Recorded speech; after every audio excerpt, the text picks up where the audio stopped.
Okay, so in the last video we fixed up the constructor for items so that we're setting our instance variable to the right to the input parameter, the description, which is what we wanted. I'm also going to go ahead and get rid of this string since we're not using it anymore. Let me make sure, yeah. And then let's go ahead and take a look at room now, because we want to figure out how we can store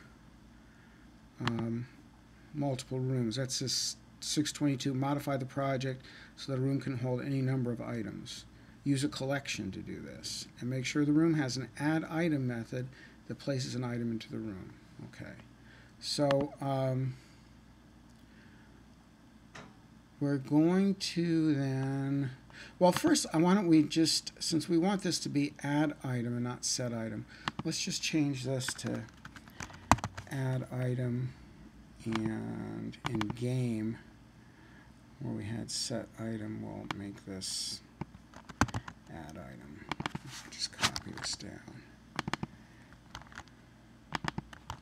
And now we should be able to, in the restaurant, have both food and drink. See that. Make sure everything compiles. Yeah, it looks like. Okay. So we want to be able to add multiple. Oops. We want to be able to add multiple items to a room. Okay. So right now we have this variable that just holds one item, and we need a variable that holds a bunch of items. So we're going to need some kind of a collection here. Now if we want to restrict so that we don't have two of the same item in a room, we can use a hash set. So that's a collection that only allows you to put one of a kind in the collection. And we'll call it items, since it's a collection of items. And let's see. So just like we have the exits, we had to initialize exits because it's a collection. We're going to have to initialize our hash set of items. New hash set. So to be able to add anything to the collection, there has to be a collection there. So this creates an empty collection, and then items, the items instance variable is going to point to that empty collection.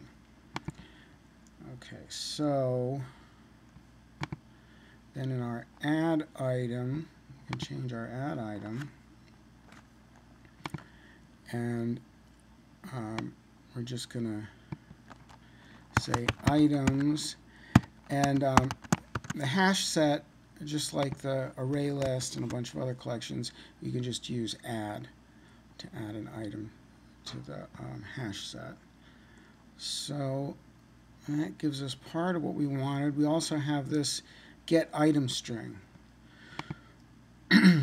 Okay, so for that, now we're going to want to get back a list of descriptions, right? So what we're going to want to do then is iterate through all the descriptions. Now here we had this test to see if item equals null, but if we just iterate through all the descriptions, if there aren't any, then we'll just drop right out of the loop. So we can just have a for loop here. So we can say for, and we'll create an iterator. Iterator.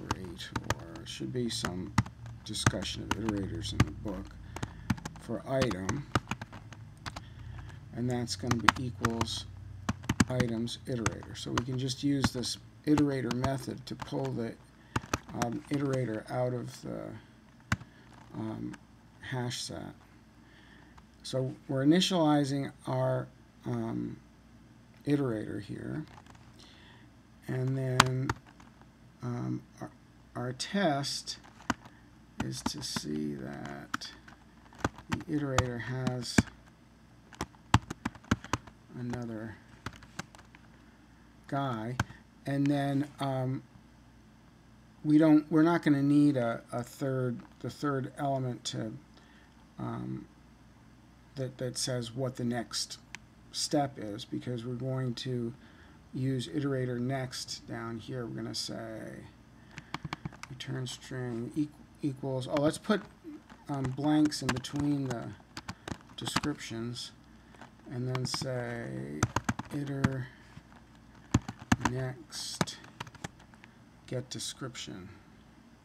Okay, so that's why we didn't need to put anything here. Sometimes if you're doing a for loop with, you set I equals 0 and then you do a I plus plus over here or something like that. We have this iterator next here, so we don't need a third expression here. What did I do? Oh yeah, we need to import hash set, right? So just like you needed to import hash map, you have to import hash set. Oh, and I think we're going to need to import iterator too, aren't we? That's another Java util. So let's see, import java.util.iterator. Okay, so that looks like that works. So now we should just, so now we're just, adding into our list, and when we get our item string, we're just iterating through and collecting all the items in the hash set. So let's see if that works.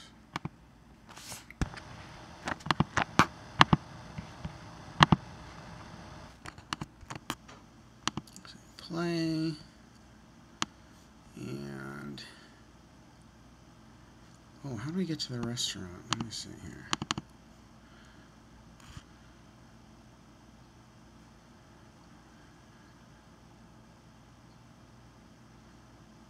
So if we go, so we have to go to the science room and then go to the, okay, so we go north and then north again, it looks like. So go north and, oops, oh,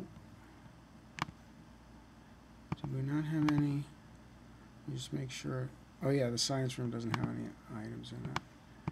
And let's go north again to get to the restaurant. We should have 2 items. Hey, food to ease your hunger, drink to satiate your thirst. Excellent. Okay, so now we get those changes made. Then you should have everything working cool up through exercise 22.